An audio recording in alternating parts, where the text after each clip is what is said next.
నమస్తే people, welcome to my channel biryani apps. నన్ను first time చూస్తున్న వాళ్ళకి నా పేరు భవ్య, నా ఛానల్ కి వెల్కమ్. ఒకసారి ఛానల్లో ఉన్న వీడియోస్ అన్ని చెక్అవుట్ చేయండి. ఇన్ కేస్ మీకు నచ్చితే సబ్స్క్రైబ్ చేసుకుని సపోర్ట్ చేయండి. కామెంట్స్ లో నన్ను చాలా మంది అడిగే క్వశ్చన్ ఏంటంటే, మీరు ఒక్క బిర్యానీ రెసిపీ కూడా షేర్ చేయలేదు, మరి ఛానల్ నేమ్ మాత్రం బిర్యానీ యాప్స్ అని ఎందుకు పెట్టుకున్నారు అని. అయ్యో, బిర్యానీకి నా ఛానల్ నేమ్ నేను బిర్యానీ యాప్స్ అని పెట్టుకోవడానికి ఎలాంటి సంబంధం లేదు, ఎలాంటి రిలేషన్ లేదు. నేను అదే అంటే నా ఛానల్ నేమ్ బిర్యానీ యాప్స్ అని ఎందుకు పెట్టినా అని చెప్పి నేను ఆల్రెడీ Q&A వీడియోలో ఆన్సర్ చేసిన. బట్ ఆ వీడియో లెంత్ ఎక్కువ ఉంది కాబట్టి మోస్ట్ ఆఫ్ యూ గైస్ అంతవరకు చూడలేదు, లేకపోతే కొత్త సబ్స్క్రైబర్స్ కి డౌట్ వచ్చింది అనుకుంటున్నా. సో ఎందుకు అనేది నేనైతే ఈరోజు క్లారిఫై చేద్దాం అనుకుంటున్నా. దాంతో పాటు నేను ఒక్క బిర్యానీ రెసిపీ కూడా పెట్టలేదు అని చాలా మంది అంటున్నారు కాబట్టి, అంటే రెసిపీ చెప్పేంతగా నాకైతే ఏం రాదు, but how I mastered biryani అనేది మాత్రం చూపిద్దాం అనుకుంటున్నా. ప్రాసెస్ చెప్తూ కాదు, హౌ ఐ మాస్టర్డ్ బిర్యానీ అనేది చెప్దాం అనుకుంటున్నా, ప్రాసెస్ చూపిస్తూ.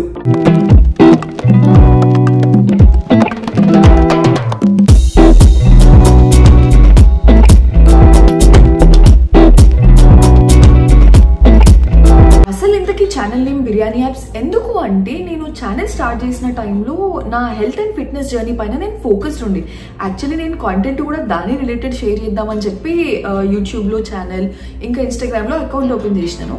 ఇక్కడ ఏం షేర్ చేయలేదు, బట్ మీరు నా ఇన్స్టాగ్రామ్ అకౌంట్లోకి వెళ్ళి చూస్తే అక్కడ స్టార్టింగ్లో అరౌండ్ 10 పోస్ట్స్ అనుకుంటా దీని రిలేటెడే ఉంటాయి, అంటే ఫిట్నెస్ దాని రిలేటెడే ఉంటాయి. సో వీటన్నిటిని రిసెంబుల్ చేస్తూ, నా జర్నీని రిసెంబుల్ చేస్తూ ఏదైనా పేరు అయితే బాగుంటుంది అని అనిపించింది. అట్లా ఆలోచిస్తుంటే బిర్యానీ యాప్స్ అనే ఐడియా వచ్చింది. అరే పేరు భలే ఉంది, నా జర్నీని మంచిగా రిసెంబుల్ చేస్తుంది అని అనిపించింది. ఎందుకంటే నేను పెద్ద ఫుడీ అని మీ అందరికీ ఆల్రెడీ చెప్పినా కదా, అండ్ హైదరాబాదీస్కి బిర్యానీ అనేది ఒక ఎమోషన్. సో ఎంత ఫిట్నెస్ జర్నీ స్టార్ట్ చేద్దాము అని అనుకున్నా, సరే రేపటి నుంచి చేద్దాం, ఈ రోజు నైట్ బిర్యానీ తినేద్దాం అని అనుకుంటాం. కాబట్టి ఆ బిర్యానీ తింటే వచ్చిన పొట్టు ఉంటుంది కానీ ఆ ఫిట్నెస్ చేస్తే వచ్చిన యాప్స్ ఉండవు అని చెప్పడానికి బిర్యానీ యాప్. అండ్ అట్లనే అది నా పేరుని కూడా మంచిగా రిసెంబుల్ చేస్తుంది, బిర్యానీ యాప్స్ కాబట్టి భవ్య ఇంకా నా సర్నేమ్. సో ఇవన్నీ రీజన్స్ కి ఆ పేరు పర్ఫెక్ట్ ఉంటుంది అని అనిపించింది, అందుకు పెట్టినను. బిర్యానీ రెసిపీస్ కి నా ఛానల్ కి ఎలాంటి సంబంధం లేదు. ఐ హోప్ ఇదంతా మీకు ఒక క్లారిటీ వచ్చింది అనుకుంటున్నాను ఎక్స్ప్లెనేషన్ తో.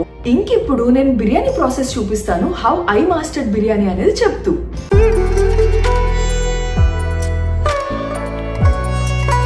నేనైతే ష్రింప్ బిర్యానీ ప్రిపేర్ చేస్తున్నాను. సో దానికోసమని నేను రైస్ ని సోక్ చేసి పెట్టుకున్నాను ఒక 1 hour. నేను దేంట్లో అయితే కుక్ చేద్దాం అనుకుంటున్నానో దాంట్లోనే ష్రింప్ తీసుకొని మంచిగా ప్రాపర్ గా వాష్ చేసుకొని దాంట్లోకి హోల్ స్పైసెస్ వేసుకుంటున్నా. నేనైతే ఇక్కడ US లో ష్రింప్ కాస్కో నుంచి తీసుకుంటాను. నేను తీసుకునేది wild Argentinian red shrimp. Taste చాలా బాగుంటది, క్వాలిటీ కూడా చాలా మంచిది. ఇక్కడ US లో ఉండే వాళ్ళు ట్రై చేయకపోయి ఉంటే ఒకసారి give it a try. Biryani చేసుకునే ప్రాసెస్ లో అసలు కన్ఫ్యూజన్ అంతా ఈ హోల్ స్పైసెస్ వేసే దగ్గరనే స్టార్ట్ అవుతుంది. ఎంత వేస్తే సరిపోతుందో తెలియదు కాబట్టి అసలు ఇంత వేయొచ్చా, వేస్తే ఎక్కువైపోతుందేమో అని 10 సార్లు ఆలోచిస్తాం. దానికి సొల్యూషన్ అయితే మీరు ఎన్ని వీడియోస్ చూసి ఇట్లా ఎగ్జాక్ట్ మెజర్మెంట్స్ తో చూపించిన వీడియోస్ కూడా చూసి చేసినా కూడా రాదు, అన్లెస్ అండ్ అంటిల్ మీరు దాన్ని మల్టిపుల్ టైమ్స్ ట్రై చేస్తే తప్ప. ఆబ్వియస్ గా ఫస్ట్ కొన్నిసార్లు అయితే బిస్కెట్ అవుతుంది, ఎంత మీరు వీడియోస్ లో చూపించినట్టు ఎగ్జాక్ట్ మెజర్మెంట్స్ తో చేసినా కూడా. అండ్ మీరు ఫస్ట్ టైం ట్రై చేస్తున్నట్టయితే ఈ క్వాంటిటీకి ఇంత సరిపోతుండొచ్చు అని మీకు అనిపిస్తుంది కదా, అంత క్వాంటిటీ వేసేయండి. మళ్ళీ దాని తర్వాత మనం అది కుక్ చేస్తున్నప్పుడు దాన్ని అడ్జస్ట్ చేసుకోవచ్చు ఈజీగా. 1-2 ఇంగ్రీడియంట్స్ లేకపోయినా సరే పర్ఫెక్ట్ గా వస్తుంది బిర్యానీ. అన్ని ఉంటేనే మంచిగా వస్తుంది, లేకపోతే రాదు అన్నట్టు ఏం ఉండదు. అండ్ మీరు బిర్యానీ మ్యారినేషన్ లోకి ఆయిల్ వేసేటప్పుడు మీరు అనియన్స్ ఫ్రై చేసిన ఆయిల్ ఉంటే అది వేయండి, లేకపోతే మీరు నా లెక్క store bird fried onions use చేస్తున్నట్టయితే ఆయిల్ ని ఒక 2 minutes ఇట్లా హీట్ చేసి వేసుకోండి, అట్లా పచ్చి ఆయిల్ అయితే వేయకండి. దాని వెనకాల రీజన్ అయితే నాకు కూడా తెలీదు ఆనెస్ట్లీ. నేను స్టార్టింగ్ లో ట్రై చేసేటప్పుడు, అంటే ట్రయల్ చేస్తుండే అని చెప్పినా కదా ఎవ్రీ ఫ్రైడే, అట్లా చేస్తున్నప్పుడు ఒకసారి ఆయిల్ హీట్ చేయకుండా వేసినాను, ఒకసారి ఆయిల్ హీట్ చేసి వేసినాను. ఆ 2 times లో టేస్ట్ డిఫరెన్స్ నాకు చాలా అనిపించింది. అంటే ఆయిల్ హీట్ చేసి వేసినప్పుడు ఇంకెక్కువ మంచిగా అనిపించింది, అందుకే ఇంకప్పటి నుంచి నేను ఆయిల్ హీట్ చేసి వేయడానికి ప్రిఫర్ చేస్తున్నాను. అండ్ యూట్యూబ్ లో చూపించే కొన్ని వీడియోస్ లో ప్రాబ్లం ఏంటంటే, అంటే నేను స్టార్టింగ్ లో చూస్ చేసేటప్పుడు ఎక్స్పీరియన్స్ చేసిన ఇది, మసాలాస్ వీటి అన్నిటివి పక్కన పెడితే ఫస్ట్ మెయిన్ గా కావాల్సినవి రైస్ ఇంకా మీట్. ఆ రెండింటి రేషియోస్ ఎట్లా చెప్తారంటే 1 kg రైస్ కి 1 kg మీట్ అని చెప్తారు. అది చికెన్ అయినా సరే మటన్ అయినా సరే.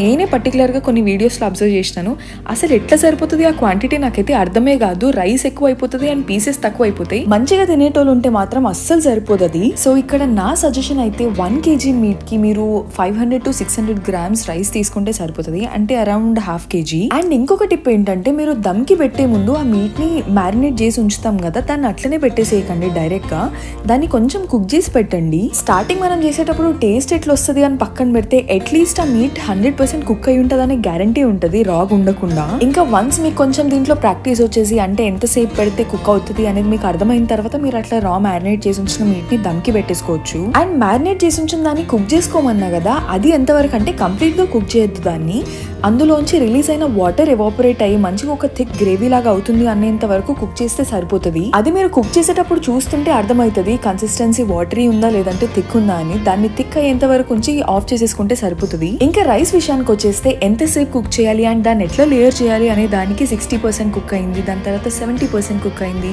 దాని తర్వాత 80% కుక్ అయింది, ఇట్లా లేయర్స్ గా వేయాలి అని చెప్తారు కదా. కొంచెం నేర్చుకున్న తర్వాత అది అర్థమవుతుందేమో కానీ టు స్టార్ట్ విత్ అట్లంతా అవసరం లేదు. వాటర్ మంచిగా బాయిల్ అయిన తర్వాత అంటే ఫుల్ బాయిల్ లో ఉన్నప్పుడు సోక్ చేసిన రైస్ వేసి దాన్ని ఒక 8 to 9 minutes మ్యాక్స్ 10 minutes అంత టైం కుక్ అవనిస్తే మనం దమ్కి పెట్టడానికి కావాల్సినంత పర్ఫెక్ట్ కన్సిస్టెన్సీలో రైస్ అయితే కుక్ అవుతుంది. Trust me 95% of the times అయితే ఈ ట్రిక్ పక్కా వర్క్ అవుతుంది. 95% ఆఫ్ ద టైమ్స్ అని మాత్రమే ఎందుకు చెప్పిన అంటే ఒక్కొక్కసారి అది మనం తీసుకునే రైస్ పైన కూడా డిపెండ్ అయి ఉంటది. అట్లనే మనం మోర్ దెన్ 1 hour సోక్ చేస్తే కూడా ఇది వేరీ అవుతుంది. ఇంకా నా ఎక్స్పీరియన్స్ లో అయితే పర్ఫెక్ట్ బిర్యానీ కోసం 1 hour సోక్ చేసిన రైస్ ని 8 to 9 minutes కుక్ చేస్తే సరిపోతుంది. ఇంకా మొత్తం మంచిగా బిర్యానీ కోసం లేయరింగ్ చేసేసుకున్న తర్వాత పైన గార్నిషింగ్ కూడా చేసిన తర్వాత కొంచెం గరం మసాలా పైన నుంచి వేయండి. Trust me this step will definitely enhance the flavour. And good amount of నెయ్యి పైన నుంచి వేయడం మాత్రం మర్చిపోకండి దాన్ని సీల్ చేసే ముందు. ఇంకా సీల్ చేయడానికి అయితే మెజారిటీ పీపుల్ యూజ్ చేసేది చపాతీ పిండి. అట్లా కాకుండా ఇంకొక ఆప్షన్ అయితే ఇట్లా అల్యూమినియం ఫాయిల్ తో సీల్ చేసుకోవడం. ఇంకా మీ దగ్గర కూడా నా లెక్క ఫ్లాట్ ప్యాన్ లేదు బిర్యానీ దమ్కి పెట్టుకోవడానికి అంటే ఇట్లా మీరు కుక్ చేసుకునే ప్యాన్ కంటే కొంచెం పెద్దగా ఇంకా వైడ్ గా ఉన్న ప్యాన్ తీసుకుని దాంట్లో పెట్టేసుకోండి దమ్కి. ఇంకా దమ్ కోసం అయితే మనం ఆల్రెడీ మీట్ ని కుక్ చేసి ఉంచినాం కాబట్టి 15 to 20 minutes అయితే పర్ఫెక్ట్ గా సరిపోతుంది. ఇంకా దాని తర్వాత ఒక 10-15 minutes వదిలేయాలి దాన్ని ఓపెన్ చేయకుండా. అందులో ఉండే వేడికి ఇంకా స్టీమ్ కి రైస్ అండ్ మీట్ మంచిగా కుక్ అయ్యి ఇట్లుంటది. జబర్దస్త్ ఉందిలే చూడనికే, టేస్ట్ కూడా తగ్గేదేలే అన్నట్టు మస్తు ఉంటది. అసలు ఏమాత్రం స్టిక్కీగా ఉండకుండా రైస్ కూడా పొడి పొడిగా పర్ఫెక్ట్ గా కుక్ అవుతుంది. వన్స్ నాకు ఈ టిప్స్ అండ్ ట్రిక్స్ అర్థమైన తర్వాత ఏ బిర్యానీ కుక్ చేసినా ఎవ్రీ సింగిల్ టైం పర్ఫెక్ట్ గా వచ్చింది నాకైతే. మీరు కూడా బిగినర్ అయితే నెక్స్ట్ టైం బిర్యానీ అటెంప్ట్ చేసేటప్పుడు ఒక్కసారి టిప్స్ అండ్ ట్రిక్స్ ఫాలో అవ్వడానికి ట్రై చేయండి. ఇవి ఫాలో అవ్వడం వల్ల మీకు ఫస్ట్ అటెంప్ట్ లోనే పర్ఫెక్ట్ బిర్యానీ వెళ్తుందని అయితే నేను గ్యారంటీ ఇవ్వలేను కానీ ఛాన్సెస్ అయితే కొంచెం పెరుగుతాయి, అదైతే చెప్తా. సో స్టార్టింగ్ లో కుదిరితే ఇవి ట్రై చేయమని అయితే సజెస్ట్ చేస్తా. బిర్యానీలోకి అనియన్ ఇంకా లెమన్ ఇంపార్టెంట్ కదా బిగులు, మీరేమంటారు? అవునా కదా? సరే మళ్ళా నేను వెళ్ళిన బిర్యానీని ఫుల్ గా కుమ్మి ఎంజాయ్ చేస్తా. మీరేం చేయాలో తెలుసు కదా. ఈ టిప్స్ ఫాలో అయ్యి బిర్యానీ కుక్ చేసి మీకు ఎట్లా వచ్చిందో కామెంట్స్ లో చెప్పండి. అట్లనే మీరు ఇంకేమైనా వీడియోస్ నా నుంచి చూడాలనుకుంటే కూడా నాకు కామెంట్స్ లో చెప్పండి. ఈ వీడియో నచ్చితే ఏం చేయాలో తెలుసు కదా, లైక్ చేయాలి, షేర్ చేయాలి, సబ్స్క్రైబ్ చేసుకోవాలి. మళ్ళీ నెక్స్ట్ వీడియోలో కలుసుకుందాం. అప్పటి వరకు బాయ్ మరి.